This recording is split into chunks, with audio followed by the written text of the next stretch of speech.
தமிழகம் எங்கும் Max Gold cash for your gold. Max Gold நீங்க தங்க மட்டும் இல்லைங்க, பிளாட்டினம், டைமண்ட், சில்வர், ரூபினி எதை வேணாலும் விற்கலாம். உங்களுக்கான பணம் ரொக்கமா கையிலயோ இல்லைன்னா பேங்க் அக்கௌண்ட்லயோ உடனடியாக செலுத்திடுவாங்க. மார்க்கெட் மதிப்பை விட 100 ரூபாய் ஒரு கிராமுக்கு உங்களுக்கு கூடுதலா கிடைக்கும். தமிழ்நாடு முழுக்க டோர் ஸ்டெப் சர்வீஸும் இவங்க ப்ரொவைட் பண்றாங்க. உங்களுக்கு கோல்ட விற்கணும்னு அதுக்கு ஒரே ஒரு பெஸ்ட் பிளேஸ் மேக்ஸ் கோல்டு தான். கால் 04445454545. வணக்கம். Big topic with Karthik Mayakumar. ஈரானோட சுப்ரீம் லீடர் என்னாச்சுன்னு தெரியல, ஆளே போய் சேர்ந்துருக்கலாம், இல்லைனா பெரிய காயம் ஏற்பட்டு கோமால இருக்கலாம், ரஷ்யா இருக்கலாம், அது பல தகவல்கள் வெளியே வந்துட்டு இருக்குல்ல. திடீர்னு ஒரு என்ட்ரி கொடுக்குற மாதிரி வீடியோ வெளியே வந்து அப்படிங்க இருக்கும். அப்புறம் வீடியோ ஒன்று வந்திருக்கு. இப்போ இதை பற்றி ஃபுல்லாக பார்க்க போகிறோம். இது கூடவே நார்த் கொரியா சைலண்டாக ஈரானுக்காக அவங்க ஃபுல்லாக ஹெல்ப் பண்ணிட்டு இருக்காங்கன்னு வெளிநாடுகள் சேர்ந்த பல பேர் சொல்ல ஆரம்பிச்சிட்டாங்க. இதில் குறிப்பிட்ட ஒரு நபர், முக்கியமான ஒரு நபரும் பல விஷயங்களை வெளிக்கொண்டு வந்திருக்காப்புல. இது எல்லாத்தை பற்றி தான் முழுக்க பார்க்க போகிறோம். நிகழ்ச்சியில் போகலாம்.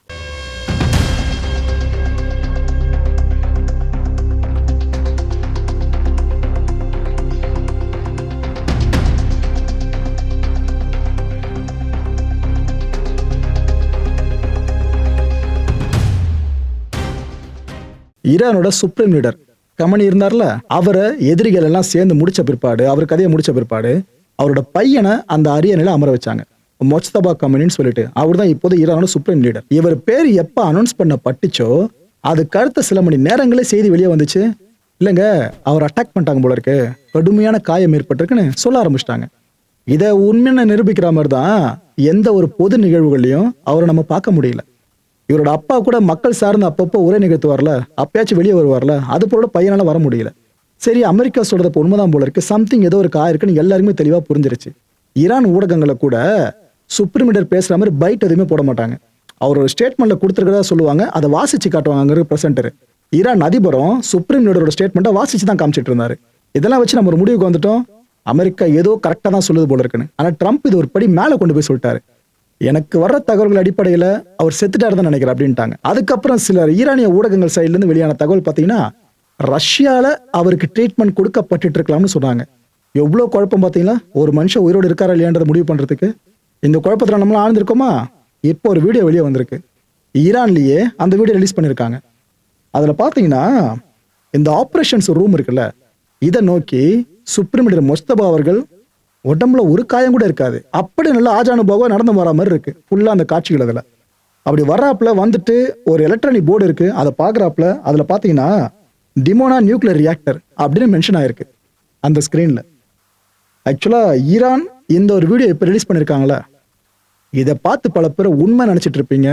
ஆனா நான் உள்ளபடியே சொல்றேன், அந்த வீடியோ பாக்குறப்பே தெரியுது உண்மையா இருக்க வாய்ப்பே இல்லைன்னு.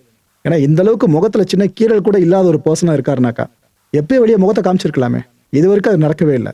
அவர் சார்ந்து போட்டோ கூட வெளியே வரல. இதான் முக்கியமான விஷயம். அப்படி இருக்கிறப்ப சடனா இந்த வீடியோ வெளியிட்டாங்களா, இதை பல பேர் என்ன தெரியுமா நம்ப ஆரம்பிச்சிட்டாங்க, சுப்ரீம் லீடர் ரிட்டர்ன்ஸ் வந்துட்டாரு பாருங்க, அமெரிக்கா போய் சொல்லிச்சு, ஒரு காயம் கூட இல்லாம முழுசா வந்திருக்கிறதா பல பேர் சொல்ல ஆரம்பிச்சிட்டாங்க. ஆனா எனக்கு டவுட் இன்னும் பெருசாவே இருக்குங்க. இந்த அமெரிக்கா ஏஐ சைக்காலஜிக்கல் வார்ஃபேர் அடிக்கடி முன்னெடுப்பாங்களா டெக்னாலஜிக்கல் வைஸ்ல, ஆனா ஈரான் தொடர்ந்து விஷுவல் பேஸ்டா ஏஐ பயன்படுத்திட்டு இருக்காங்க, அமெரிக்காவுக்கு த்ரெட்டா கொடுக்குறோம் அப்படின்ட்டு.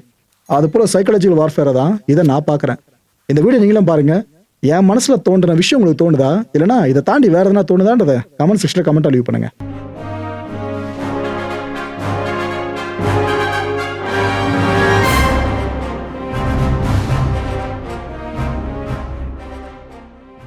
குவாக்மயர் எங்கேயோ கேள்விப்பட்ட மாதிரி இருக்குல்ல, நல்லா சேரன் சகதியுமா ஒரு அப்படி இருக்குனாக்கா, ஒரு இடம் உள்ள போனா நம்ம புதஞ்சிருவோம்னாக்கா அதை இந்த டேர்ம்ல நம்ம சொல்லுவோம். அப்படி இல்லையா, ஒரு சட்டையர் ஒன்று ஃபேமிலி கை ஞாபகம் இருக்கா, அந்த கேரக்டர் ஒரு மாதிரி முகத்திலே அலையிற மாதிரி கேரக்டரை காமிச்சிருப்பாங்க. நிறைய பேரும் ட்ரம்ப்பும் அதோட கம்பேர் பண்ணி தான் பல பேரும் பல இடங்களில் பேசவும் செய்வாங்க, எப்ஷன் ஃபைல்ஸோட பேர் வந்ததுக்கப்புறம். இப்போ அந்த வார்த்தையை ஈரான் ஊடகங்கள் ஸ்ட்ராங்காக பயன்படுத்த ஆரம்பிச்சிருக்காங்க. அவங்க சொல்றது சேற்றுக்குடின்னு தான் சொல்றாங்க. ஆனால் ட்ரம்ப்பை மென்ஷன் பண்ணி அவங்க சொல்லவே ஈரான் ட்ரால் பண்ணுறதை அடிச்சிக்க முடியாது எப்பவுமே அவங்கள. அதனால இவங்க அந்த ஃபேமிலி கை தான் சொல்றாங்கன்ற மாதிரி பல பேர் புரிஞ்சுக்க ஆரம்பிச்சிட்டாங்க.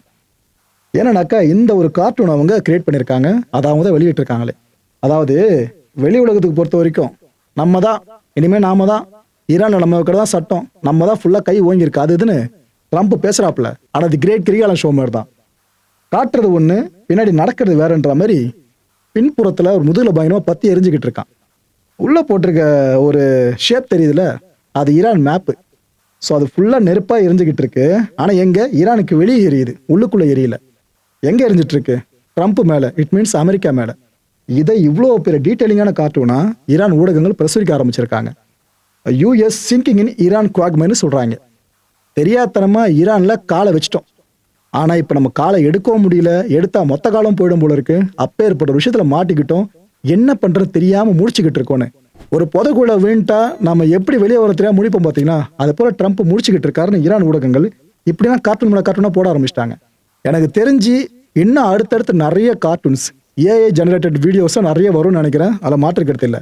ஏன்னா ஈரான் களத்தில் அடிக்கிறத விட சைக்காலஜிக்கல் வார்ஃபேர்ல ஒரு படி முன்னாடி இருக்காங்க.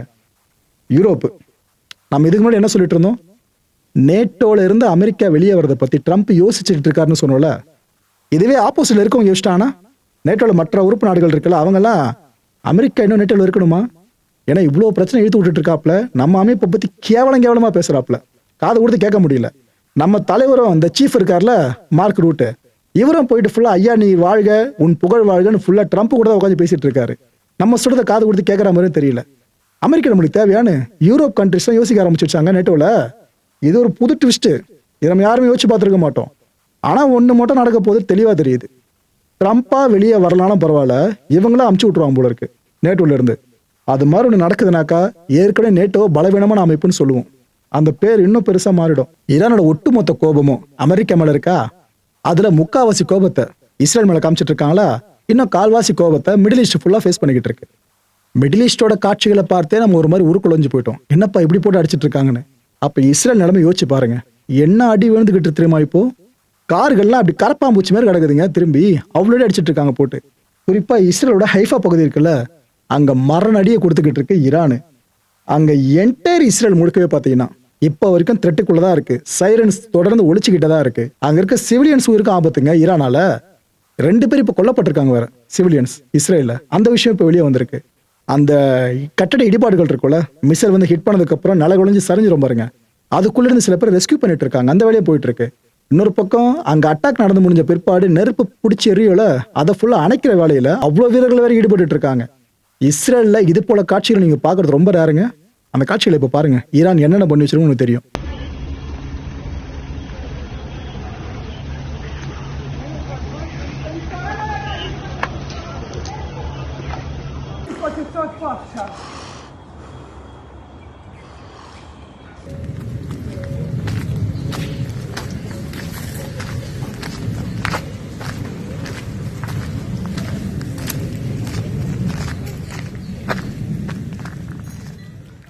இஸ்ரேலுக்காக நடக்கிற போர் தான் இது. இதுல மாற்று கருத்தே கிடையாது. அமெரிக்காவுக்கான போர் இது கிடையவே கிடையாதுன்னு ஜியோ பாலிடிக்ஸ் தெரிஞ்சு எல்லாருக்குமே இந்த விஷயம் நல்லாவே தெரிஞ்சிடும். அப்படிப்பட்ட அமெரிக்கா இஸ்ரேலுக்காக எல்லாம் பண்ணுவாங்கல்ல. மிடில் ஈஸ்ட்ல அமெரிக்கா தான் கெத்து நம்பிட்டு இருக்க நாடுகள் இருக்குல்ல, அவங்களை கன்வின்ஸ் பண்ணி எதனா பண்ணணும் பாத்தீங்களா, அதையும் அமெரிக்கா ஒரு பக்கம் தெளிவா பண்ணிக்கிட்டு தான் இருக்கு. என்ன ரீசெண்டா பண்ணிருக்காங்கன்னா, இந்த யூஎஸ் ஃபோர்ஸ் என்ன பண்ணிருக்கு, ஈரான்ல இருந்து லான்ச் ஆகிற ட்ரோன்ஸ் இந்த இஸ்ரேலை நோக்கியோ அப்படி இல்லைன்னா மிடில் ஈஸ்டை நோக்கியோ கிளம்புது அப்படின்னா அதை நாம எப்படி இடைமறிச்சு அழிக்கிறதுன்னு இதை ஃபுல்லா அவங்க எக்ஸிக்யூட் பண்ணிட்டு இருக்காங்க.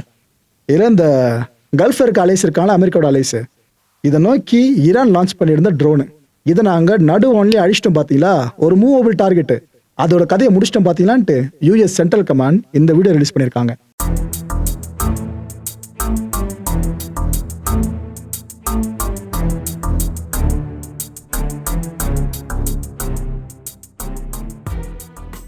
நீங்க நல்ல ஒரு விஷயம் கவனிச்சீங்கன்னா தெரியும், ஈரான் நல்ல புது புது வெப்பன்ஸா யூஸ் பண்ணிட்டு இருப்பாங்க.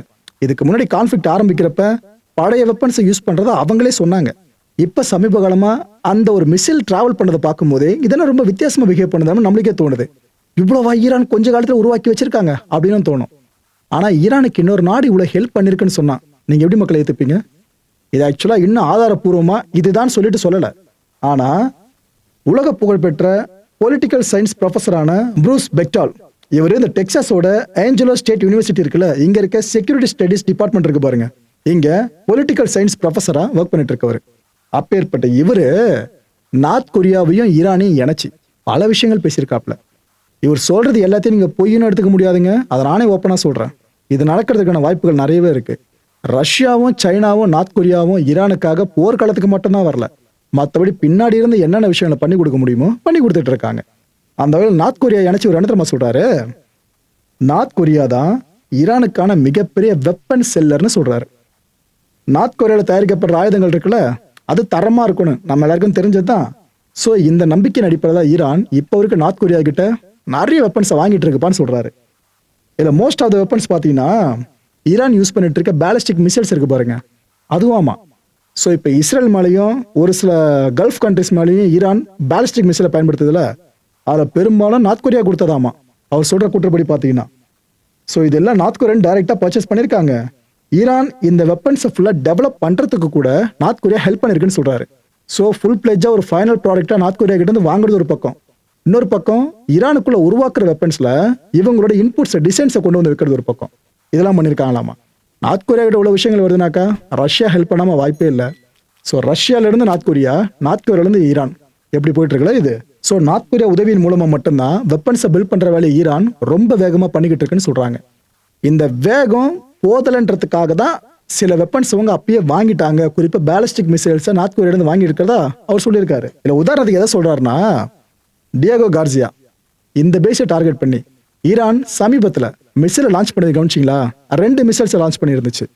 அது 2த்துல ஒன்று பார்த்தீங்கன்னா அந்த டார்கெட் ரீச் பண்ண முடியல, ஃபெயிலியர் முடிஞ்சிருச்சு, புஷ் தான் கிட்டத்தட்ட. 2வது பார்த்தீங்கன்னா இன்டர்செப்ட் பண்ணிட்டாங்க, அமெரிக்க போர்க்கப்பல் மூலமா அந்த மிசைல் இன்டர்செப்ட் பண்ணப்பட்டுச்சு. ஸோ அது டார்கெட்டை கிட்டத்தட்ட ரீச் பண்ணிருக்கு, அதான் பொருள் எடுத்துக்க முடியுது. இந்த 2 மிசைலுமே முசுடான் அப்படின்ற மிசைல் வகையை சார்ந்ததாங்க. ஈரான்ல ஒரு மிசைல் பேர் வைப்பாங்களே, அவங்க வச்சிருக்க பேர் முசுடான். இதுக்கு நார்த் கொரியா என்ன பேர் வச்சிருப்பாங்களோ. இந்த மிசைல்ஸை நார்த் கொரியா கிட்ட இருந்து 2005 ஈரான் வாங்கிடுச்சான். அப்போ வாங்கின மிசைலை தான் இப்போ எடுத்து அவங்க யூஸ் பண்றாங்கன்னு இப்போ ஏற்பட்ட விஷயத்த சொல்லியிருக்காப்ல. ஸோ அப்போ வாங்கின மிசைலை இப்போ தான் யூஸ் பண்ணியிருக்காங்கன்னா 2005 அப்புறம் எவ்வளோ மிசைல்ஸ் வாங்கியிருப்பாங்க, அவங்க அவசரம் எந்த அளவுக்கு பெருக்கி வச்சிருப்பாங்க. அப்போ ஈரான் கிட்ட உண்மையிலே எவ்வளோதான் மிசைல்ஸ் இருக்கு. இஸ்ரேல் அமெரிக்கா சொல்றதுல 90% மிசைல் கேப்பாபிலிட்டிஸை ஃபுல்லாக காலி பண்ணிட்டோன்னு, அது உண்மையா பொய்யான்னு இவ்வளோ குழப்பத்தை கொடுத்துறாரு பார்த்தீங்களா இவரோட ஒரு ஸ்டேட்மெண்ட்டு. இது ஆக்சுவலாக சீக்ரெட் வெப்பன் பல பேர் சொன்னாங்க. டியாகோ கார்சியா மேலே வந்து சீக்ரெட் வெப்பன் இது வரைக்கும் உலகம் பார்க்காதது அப்படின்ட்டு. அது சீக்ரெட் வெப்பன்லாம் கிடையாதான். நார்த் கொரியா ஈஸியாக பயன்படுத்துகிற வெப்பன் தானா. ஆனால் நார்த் கொரியா சமீப காலமாக சண்டைக்கு எங்கேயும் போலன்றதுனால அந்த மிசைலை பற்றி நம்மளுக்கு தெரியலையா. இதுக்கு முசுடான்னு ஒரு பேரை ஈரானில் வச்சதுக்கு அப்புறம் தான் அந்த மிசைலை பற்றி நம்ம தெரிய வந்திருக்கிறதாவும் இது சீக்ரெட் வெப்பன் ஸ்டேஜ்லாம் கிடையாதுப்பான்னு தெளிவாக சொல்லியிருக்காரு. அண்ட் இன்னொரு மேட்டரும் பார்த்தீங்கன்னா, இந்த கான்ஃப்ளிக் பெருசாக போயிட்டு இருக்க நேரத்திலேயே, இந்த ஈரான் கான்ஃப்ளிக் போயிட்டு இருந்த நேரத்திலேயே கிம் ஜாங் உன் தொடர்ந்து மிசைல் டெஸ்ட்லாம் பண்ணியிருந்தார், ஞாபகம் இருக்கா? நம்மளும் ஃபுல்லாக கவர் பண்ணியிருந்தோம். அவரோட பொண்ணை அழைச்சிட்டு போய் ஃபுல்லாக மிசைல் டெஸ்ட் நடக்கிறதா பார்வையிட்டு இருந்தார். அது எதுக்காங்க? அப்போ இப்போ ஈரான் இஸ்ரேலையும் கல்ஃப்லையும் ஃபுல்லாக பதம் பார்த்துட்டு இருக்காங்களே ஆயுதங்களை வச்சு, அது நாங்கள் கொடுத்த ஆயுதம் தான், நாங்கள் தயாரித்த ஆயுதம் தரமாக இருக்கும் அப்படின்றத உலகத்துக்கு மறைமுகமாக சொல்கிறதுக்காகவே தான் இந்த ஈரான் போர் நடந்துட்டு இருக்கும் போதே நார்த் கொரியா இது போல டெஸ்டிங்லாம் பண்ணிச்சான்றது இப்போதான் ஒரு பெரிய ஸ்பெகுலேஷனை நம்மளுக்குள்ள ஏற்படுத்த ஆரம்பிச்சிருக்கு. பாருங்க, ஒரு பக்கம் போனால் அது இன்னொரு விஷயத்தை கனெக்ட் பண்ணி விடுது. ஓகே, இந்த கான்ஃப்ளிக்ட் இன்னும் பெருசாக போக போக என்டையர் உலகம் முழுக்கவே தலைவலி தான். இல்லை நீங்கள் ரொம்ப தூரம்லாம் போய் தேடி பார்க்க வேணாம். இந்தியாவில் பார்த்துருக்கீங்க ஆல்ரெடி எந்த அளவு போயிட்டு இருக்குன்னு. பாகிஸ்தானில் கூட்டம் இன்னும் குறையலைங்க. அங்கே இருக்க பங்க் பாருங்க, பாகிஸ்தானில் கராச்சி பகுதி இருக்குல்ல, அங்கே இருக்க பங்க்கில் பதிவு பண்ணப்பட்ட காட்சி தான் இது. கூட்டம் குறையவே மாட்டுது, வந்துகிட்டே இருக்காங்க. இந்த கான்ஃப்ளிக்ட்ல அதீத அளவுக்கு பாதிக்கப்பட்டிருக்க ஆசிய நாடுகள்ல பிலிப்பைன்ஸ்க்கு அடுத்து ஸ்ரீலங்காக்கு அடுத்து பாதிக்கப்பட்டிருக்கு பார்த்தீங்கன்னா இந்த பாகிஸ்தானை தான் சொல்லணும். அந்த அளவுக்கு அங்க இருக்க மக்கள் இவ்வளவு கஷ்டப்பட்டு இருக்காங்க.